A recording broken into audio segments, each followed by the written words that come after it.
In the German city of Düsseldorf during 1931, authorities captured the face of Peter Kürten, a serial killer whose crimes had terrorized the nation and whose cold stare would haunt the pages of criminal history forever. Behind the walls of Tuol Sleng Prison in Cambodia, between 1975 and 79, the Khmer Rouge documented the faces of children before their execution, leaving behind a chilling record of innocence destroyed by ideology.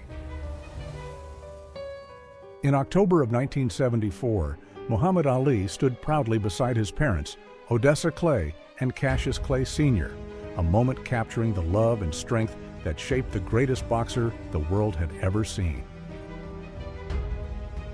Somewhere in the deserts of El Cantara during World War II, a soldier photographed unexploded German, on bombs including a massive 500-pound device, reminders of how close death had come and how fragile survival truly was.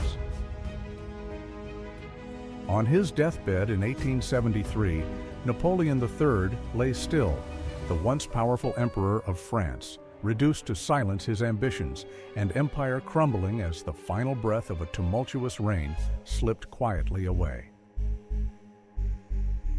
At a remote mission station in South Australia around 1886, native people gathered under the watchful eyes of missionaries, their lives forever altered by the collision of cultures and the weight of colonization pressing down. In Manipur, India, during 1944, native workers repaired a damaged airfield, while a PI-47 fighter prepared for battle, their labor unseen yet essential to the machinery of war grinding, all forward across the continent.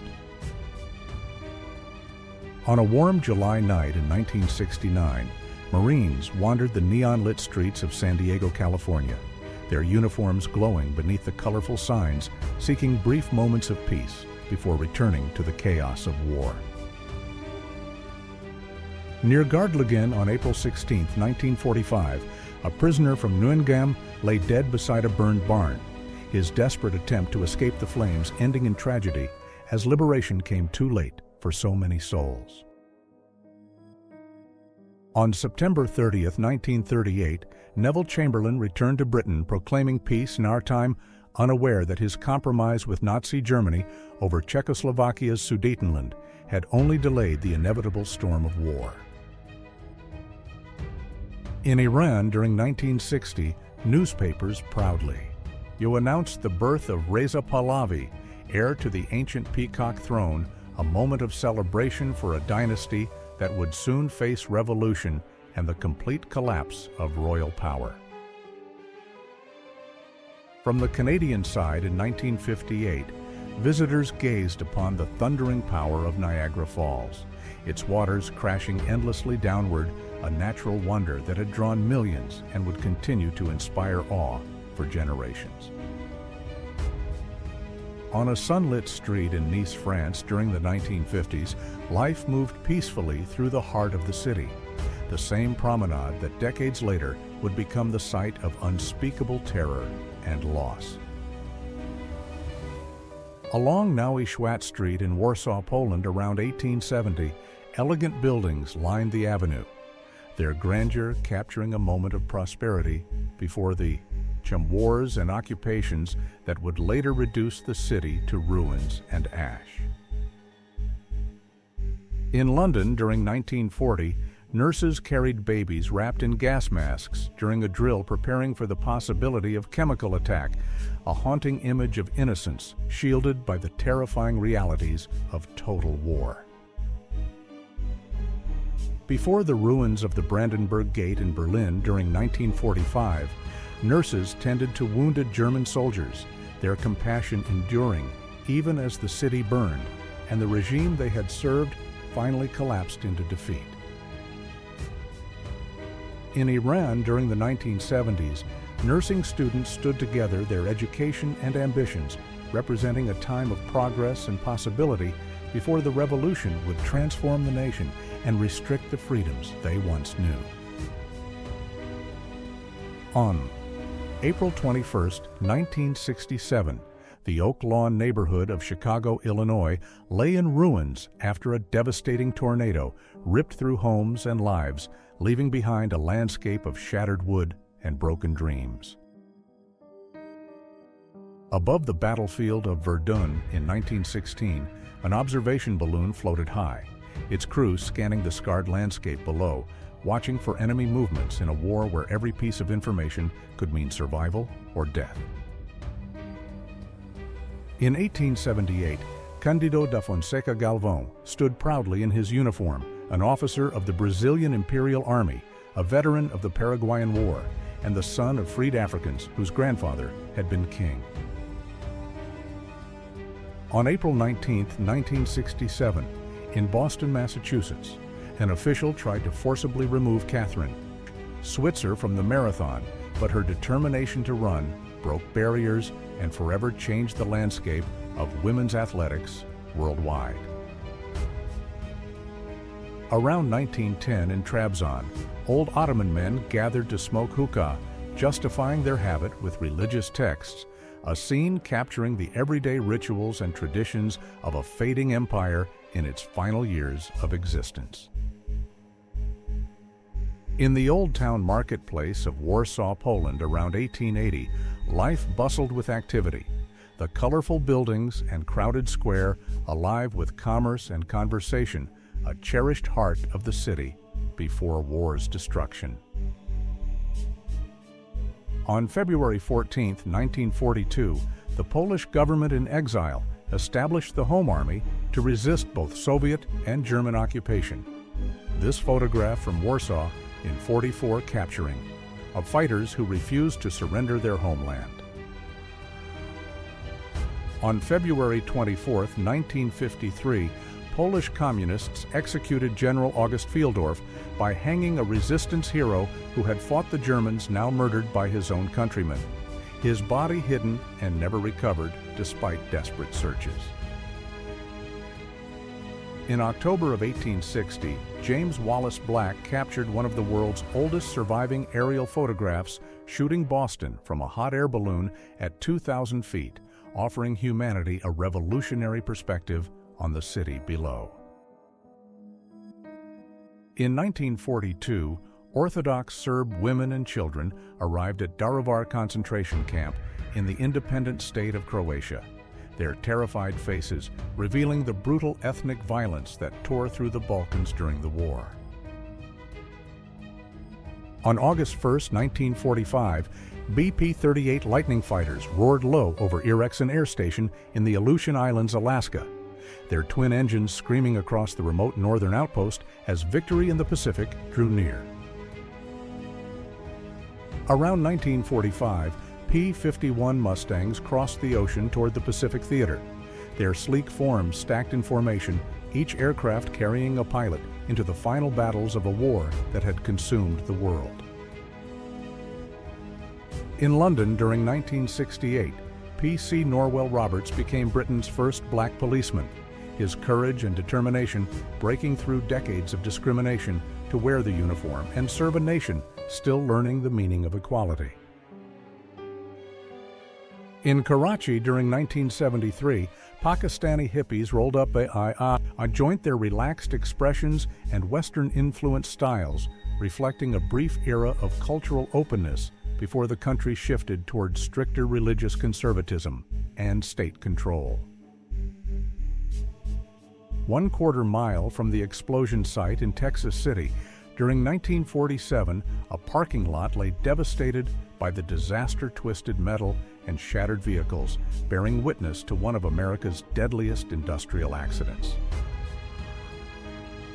At 9:40 in the morning on April 15, 1974, Patty Hearst helped the Symbionese Liberation Army rob a San Francisco bank, the grainy surveillance footage capturing her transformation from kidnapped heiress to armed revolutionary. In Kinshasa during March 1991, Paul Kagame met with Zairian President Mobutu Sese Seko at Nasele, a meeting between two men whose nations would soon be consumed by conflict, genocide, and war. In Moscow during 1961, crowds flooded the streets to greet Yuri Gagarin after his historic flight to space. Their banners proclaiming that the cosmos belonged to them, a moment of Soviet pride and human achievement. In Seoul during 1987, protesters clashed violently with military police. Their struggle against dictatorship captured in clouds of tear gas and determination a fight for democracy that would eventually transform the nation forever. In March of 1925, people queued patiently in front of the Lenin Mausoleum on Red Square St. Basil's Cathedral, and the Kremlin rising behind them. Pilgrims come to witness the embalmed leader of the revolution. Around 1,900 people screamed and laughed as they rode a Victorian roller coaster, the wooden structure twisting wildly, offering thrills and terror in an age when such amusements were still dangerous, unpredictable, and absolutely exhilarating. In rural Poland during 1979, people traveled by horse-drawn cart photographer Alain Le Garmeur, capturing a way of life that had endured for centuries, untouched by the modernity transforming cities just miles away. In My Lai village, Vietnam during 1968, the bodies of civilians lay scattered after American soldiers massacred hundreds of unarmed people, a war crime that would shock the world and deepen opposition to the conflict. In Harbin, Manchuria during 1940, personnel from the infamous Unit 731 infected a Chinese civilian with bubonic plague, conducting experiments so cruel and inhumane that their legacy remains one of history's darkest chapters. In occupied Soviet territory during 1943, investigators exhumed the mass grave at Katyn Forest, uncovering the bodies of Polish officers murdered by the NKVD in 1940, a crime hidden by lies for decades. Discovered with ownership documents from 1854, this photograph of enslaved children reveals the horrifying reality that human beings were bought and sold, their childhood stolen, and their futures determined by the cruelty of others. In Moscow during 1988, physicist Boris Nemtsov interviewed Andrei Sakharov and his wife Yelena Bonner, capturing a conversation between brilliant minds fighting for human rights in a regime determined to silence all dissent. In London during 1940, photographer Lee Miller documented a Broadwood piano standing amid the wreckage of the Blitz, its keys still intact, a haunting symbol of beauty and culture surviving even in war's destruction. In Dachau, Germany, between April and May of 1945, Allied forces discovered piles of bodies, the horrifying evidence of Nazi atrocities finally exposed to the world as liberation came too late for thousands. On March 25, 1904, Piper Kerr serenaded a penguin during the Scottish National Antarctic Expedition, a surreal and tender moment of music shared between human and animal in the frozen wilderness at the world's end. In 1872, the Royal Engineers football team posed before competing in the first-ever FA Cup final, their photograph marking the beginning of a tournament that would become the oldest cup competition in the world. At Point du Hoc in France, the scarred cliffs still bear the marks of the Allied assault on D-Day, the landscape forever transformed by the courage and sacrifice of soldiers who scaled these heights under devastating fire. On March 28, 1984, police inspected bomb damage at the Trades Hall in Wellington, New Zealand, the shattered building evidence of political violence that had erupted in a nation known for peace and stability. In Poland on September 9, 1939, a 12-year-old girl knelt beside her sister's body after a Nazi bombing, her grief captured in a single devastating image that revealed war's cruelty to the innocent. In 1944, Polish Home Army soldiers stood before a burning house in Saharin, carrying out reprisal killings in response to Ukrainian massacres in Volhynia and Galicia, the cycle of ethnic violence consuming both sides. In Poland during the 1930s, a squad of State Reserve Police posed in full riot gear, their uniforms and equipment revealing the authoritarian power of a state preparing to maintain control through force and intimidation. In 1941, Polish children who had endured exile in Soviet Russia arrived at General Władysław Anders Army Center, their faces marked by suffering but finally safe among those who would protect and care for them. In 1883, Iba Hambi of the Omaha tribe sat for a portrait in the United States, his dignified expression and traditional attire captured forever, preserving the image of a people facing displacement and cultural destruction. On May 23, 1989 in Tiananmen Square, Beijing, someone defaced a portrait of Mao. The act of rebellion captured in paint splattered across the leader's face, a powerful symbol of protest against decades of authoritarian rule.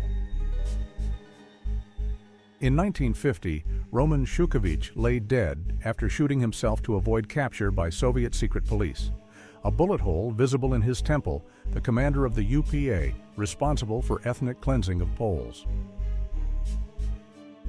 In June of 1944, preparations for D-Day reached their peak, the scale and complexity of the invasion requiring months of planning, training, and coordination before the forces would cross the Channel into France. On December 8, 1943, in Castelvetrano, Sicily, President Franklin Roosevelt met with Generals Dwight Eisenhower and George Patton. The three leaders coordinating strategy as Allied forces pushed northward through Italy toward victory.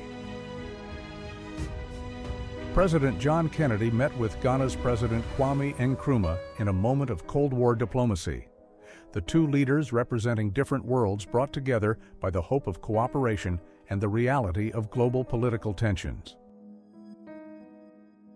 In 1986, President Ronald Reagan wore sweatpants aboard Air Force One, the Casual. Our photograph revealing the private moments of a leader known for formal appearances, showing the human side behind the public persona. In April 1961, after the Bay of Pigs invasion, failed Cuban loyalists guarded captured Brigade 2,506 prisoners at Playa Giron 1 Guard, holding an FN fall rifle as the doomed operation ended in defeat. In Vietnam during 1973, prisoners of war shed their prison uniforms and shouted political slogans after arriving for repatriation, their voices finally free after years of captivity, torture, and survival against impossible odds. In Delhi, India during 1903, Professor James Rickalton posed with two Kashmiri friends at the Durbar, the photograph capturing the complex relationships between colonizers and colonized, during the height of the British Empire's power. On February 3, 1924, in Mérida, Yucatan, Mexico, a public toilet stood open to the street, the simple facilities revealing the everyday realities of infrastructure and sanitation in a city far from the capital's grandeur. In New York during 1919, captured German helmets from World War I were stacked into a massive pyramid, a monument to victory and a symbol of the defeated enemy's millions who had fought and died. In Iran during the 1890s, before the Constitutional Revolution, a Qajar princess posed for her portrait, her traditional clothing and regal bearing capturing a vanishing world of royal privilege, soon to be challenged and transformed. In 1967, Queen Juliana of the Netherlands smiled for the camera, her warmth and accessibility reflecting a modern monarchy that sought connection with ordinary citizens, rather than distant separation and untouchable power. In England during 1941, an RAF pilot got his hair cut. the routine grooming a small moment of normalcy amid the constant danger of aerial combat that claimed so many young lives over Europe. On July 1, 1969, Morocco raised its flag at the Spanish palace during the transfer of Ifni territory, the ceremony marking the end of colonial rule and the restoration of land to its rightful owners. On July 9, 1945, soldiers carefully recovered and transported Michelangelo's Madonna and child sculpture, the precious artwork rescued from the chaos of war and returned to safety after years hidden from Nazi plunder. In Stalingrad during January 1943, Red Army soldiers aimed their weapons at a captured German sniper. The hunter now hunted his fate, uncertain in a city where mercy had become a rare and precious commodity. In February 1937, during the Spanish Civil War, Republican troops huddled in a trench at the Battle of Jarama, their faces tense with fear and determination as fascist forces advanced across the bloodied Spanish landscape. In the mountains near Tehran during the 1990s, residents of Iran's capital relaxed outdoors, enjoying nature and freedom in a brief escape from the city's noise and the political tensions that defined daily life below. 1941.